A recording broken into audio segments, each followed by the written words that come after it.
E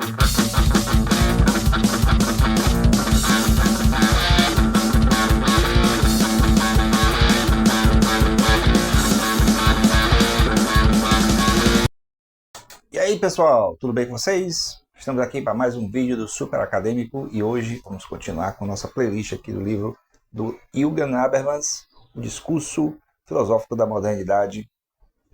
Estamos aqui chegando no capítulo 5 hoje, esse é o episódio 26.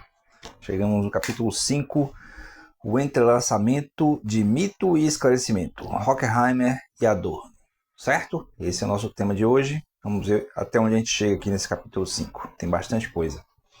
Antes de começar, não se esqueça de se inscrever no canal, né? Ativar as notificações também, que é importante. Dar like no vídeo, comentar e compartilhar. Ser membro, né? Clique em Seja Membro do canal. Dê um valeu aí no canal. Valeu, que é um like especial. Você pode também apoiar o canal através do Apoia-se, né? Ser um apoiador do canal. E você pode... dá uma olhada, né? Deve, na verdade, dar uma olhada no meu novo livro, A Vingança de Vladimir, que está disponível no Clube de Autores. Dê uma olhada lá nas 13 primeiras páginas. De repente você gosta do livro, pede o seu e ainda recomenda para as pessoas, certo? A Vingança de Vladimir. Vou ficar passando aí os cards, as imagens aí para você ficar ligado. Vamos lá. Então, Horkheimer e Adorno, né? Que foram mestres do Habermas, né? Na escola de Frankfurt. Os escritores sombrios da burguesia, como Maquiavel e Hobbes, desde sempre atraíram sobre Horkheimer influência que foi influenciado pelo Schopenhauer. Bom, uma série de nomes aqui para falar. Escritores sombrios da burguesia. Maquiavel, ele foi um pensador da Renascença, né? Conhecido muito pela, digamos assim, pela origem da filosofia política moderna, e com sua obra O Príncipe, principalmente, é conhecido por dar direcionamentos de como deve funcionar a busca do poder por aqueles que estão no poder ou querem chegar ao poder. Já o Hobbes, também um filósofo político, já do século XVII, se eu não me engano, 17, acho que o Hobbes 17. Ele é aquele que vai dar aquela ideia de que, afirmando inclusive a monarquia absoluta, que vai dar a ideia de que o homem, né, ele, por ser violento por natureza, ele precisa ser controlado através de uma figura que seja soberana, que seja superior aos indivíduos, né, que é a figura do Leviatã, que é o nome da obra dele. Então, esse Leviatã, uma representação assim, metafórica, que pode ser um rei, pode ser um parlamento, mas é uma figura de controle dos impulsos individuais, vamos dizer assim, né? Ele é famoso para aquela ideia do lobo, o homem ser o lobo do próprio homem. E aí depois ele fala do Horkheimer, que é o autor que ele está desenvolvendo aqui, falando dessa relação entre mito e esclarecimento. Horkheimer junto com Adorno são os autores da obra Dialética do Esclarecimento, que é uma espécie de análise do iluminismo a partir do ponto de vista da dialética, né, que é de influência marxista. E por tabela hegeliana, que a gente falou já nos outros episódios. E aí depois ele vem em Schopenhauer. Schopenhauer, que é um autor que eu não conheço muito, mas eu sei que ele é um dos precursores do existencialismo, né? Bom, os escritores malditos da burguesia, sobretudo o Marquês de Sade e Nietzsche, já são dois outras figuras, né? Marquês de Sade e Nietzsche, romperam esses vínculos. A eles se ligam Horkheimer e Adorno na Dialética do Esclarecimento, o seu livro mais negro, a fim de conceitualizar o processo de autodestruição do esclarecimento. Bom, bora contextualizar, né? O Horkheimer e o Adorno, eles desenvolvem nesse livro a ideia de que o iluminismo, por si só, seria a base fundamental do racionalismo moderno, ele traz uma espécie de contradição, né, que leva ao seu oposto, né? Então, o oposto do iluminismo seria o obscurantismo, certo? Então, quando você aplica esse racionalismo moderno, ao seu extremo, ele leva a uma espécie de irracionalismo.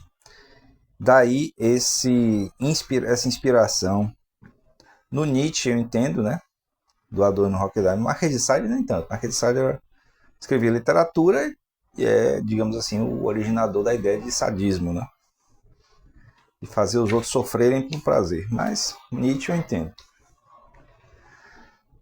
Considerando a situação atual, por que Horkheimer e Adorno querem esclarecer radicalmente o esclarecimento sobre si mesmo? Esclarecer o esclarecimento sobre si mesmo. Bom, esclarecer radicalmente, quer dizer, o objetivo dele. Ele quer gerar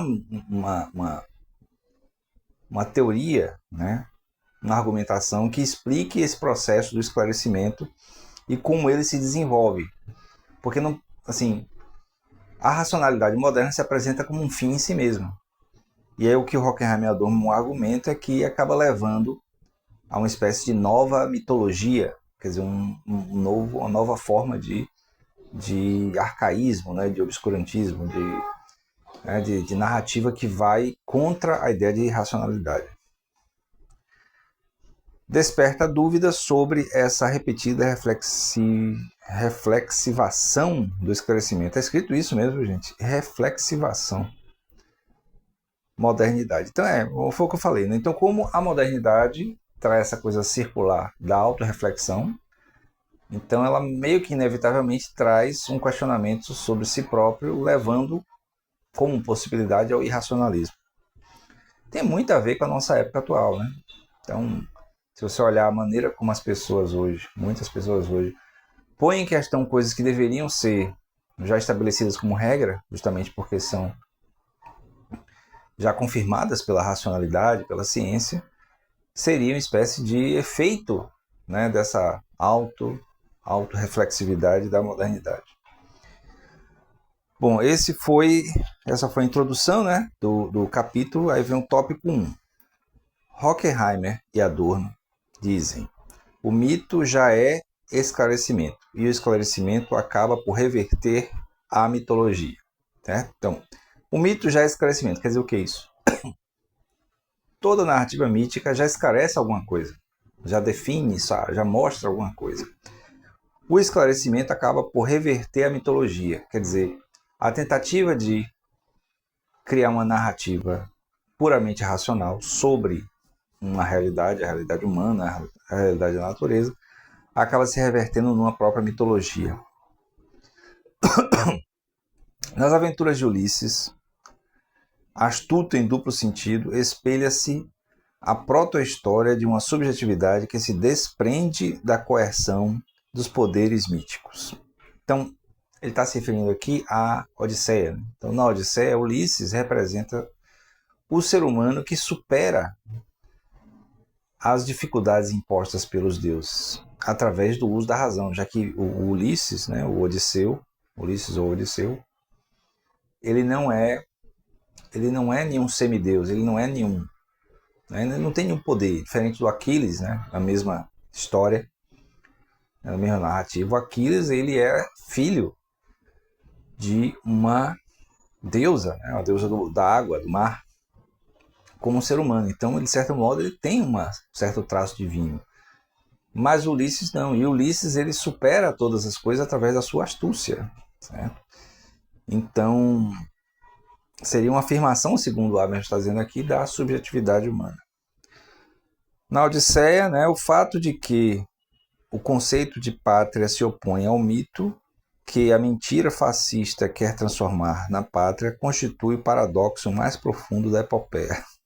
Quer dizer, o fato de que o conceito de pátria se opõe ao mito, quer dizer, a pátria seria onde Ulisses quer chegar, ele quer voltar ao país dele.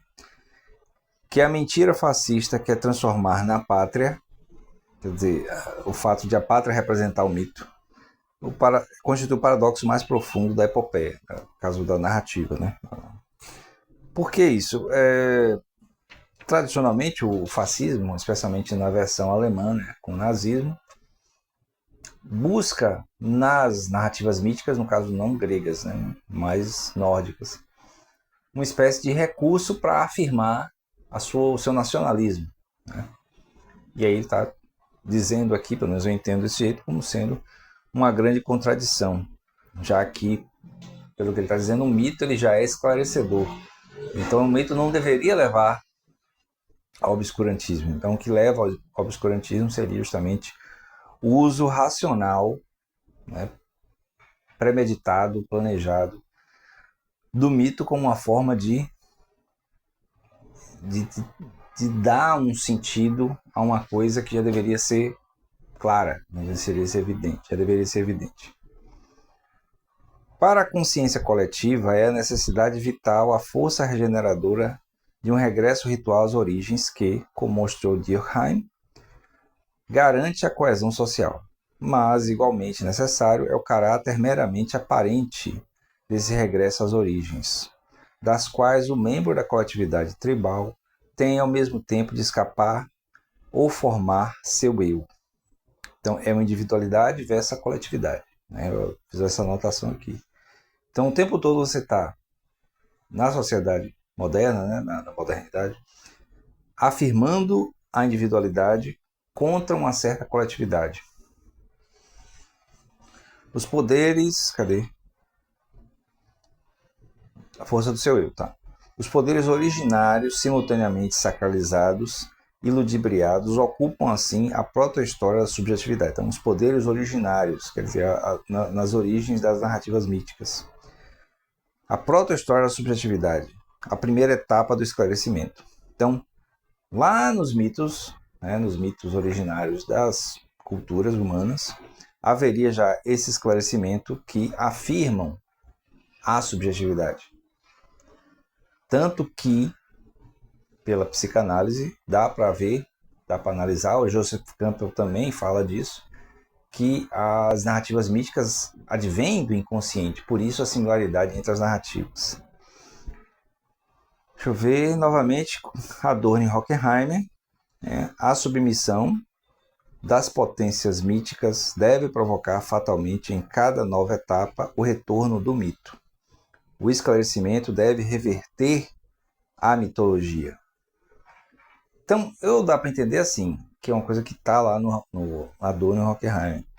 É meio que inevitável que o modo de projetar a compreensão da realidade via racionalidade moderna acaba necessitando da própria linguagem mítica. Então, por isso que o esclarecimento deve reverter a mitologia. Não como uma coisa negativa, não como se fosse um retorno, mas a apreensão, a absorção daquela forma para um conteúdo novo. Uma forma nova para um conteúdo, é uma forma tradicional para um conteúdo novo. O domínio do homem sobre si mesmo, em que se funda o seu si, é sempre a destruição virtual do sujeito, a serviço do qual ele ocorre, pois a substância denominada, oprimida e dissolvida pela autoconservação nada mais é senão o ser vivo, cujas funções configuram elas tão somente as atividades da autoconservação, por conseguinte, exaustamente aquilo que na verdade devia ser conservado. Quer dizer, ao afirmar a si mesmo, o ser humano, às vezes de maneira destrutiva, está se autoconservando. Essa figura de pensamento de que os homens formam sua identidade na medida em que aprendem a dominar a natureza exterior, ao preço da repressão de sua natureza interior, oferece um modelo para a descrição sobre a qual o processo de esclarecimento revela sua face de Janus. Janus é uma divindade grega, mas eu não me lembro qual é a natureza dele. Quer dizer, tudo está ligado ao mito, então. Então, de certo modo, a análise que o Joseph Campbell faz, que a psicanálise faz, né? Que o Câmara Cascudo faz também, que a gente viu aqui, tudo isso aqui na psicanálise nem tanto, mas Câmara Cascudo e Joseph Campbell a gente viu aqui no canal. Se você não viu ainda, dê uma olhada nas playlists que falam desses livros. Acabam tratando sobre essa questão do que é a subjetividade humana e como a modernidade, ao tentar negar isso ou superar isso, acabou voltando para essa mesma natureza, digamos assim, essa mesma condição do ser humano. Eu acho que eu não vou conseguir terminar o tópico 1. Bom, talvez dê. Em 15 minutos já. Porque tem muita coisa aqui destacada. Deixa eu ver. Em relação ao mito da Odisseia, né? Ulisses seria a ideia da disputa do homem com a natureza, que seria a disputa do esclarecimento versus o mito. Então, a natureza estaria representada pelo mito, enquanto que o homem, ao tentar superar a natureza, gera o esclarecimento. No caminho do mito, da narrativa, tem o sacrifício, certo? Tudo que Ulisses perde serve para ele aprender sobre si mesmo. Então, na história, na Odisseia, todas as perdas dele têm a ver justamente com o que ele aprende sobre si mesmo. O mundo moderno, o mundo completamente racionalizado, é desencantado apenas na aparência. A dominação sobre a natureza exterior objetivada e a natureza interior reprimida é o signo permanente do esclarecimento. Quer dizer, a dominação sobre a natureza de maneira objetiva. O que nós, por exemplo, fazemos ao transformar a natureza para o nosso benefício, para o nosso consumo. E a natureza inferior reprimida, quer dizer, o ser humano que nega a sua natureza interior para poder cumprir os desígnios, né, da sociedade, para atingir os objetivos sociais e tal, seria o signo permanente do esclarecimento. Quer dizer, o esclarecimento nada mais é, nesse sentido aqui, do que uma espécie de submissão, por um lado, a ideia de sujeição da natureza ao ser humano, né, submissão da natureza ao ser humano, e submissão da natureza interior do ser humano às regras sociais.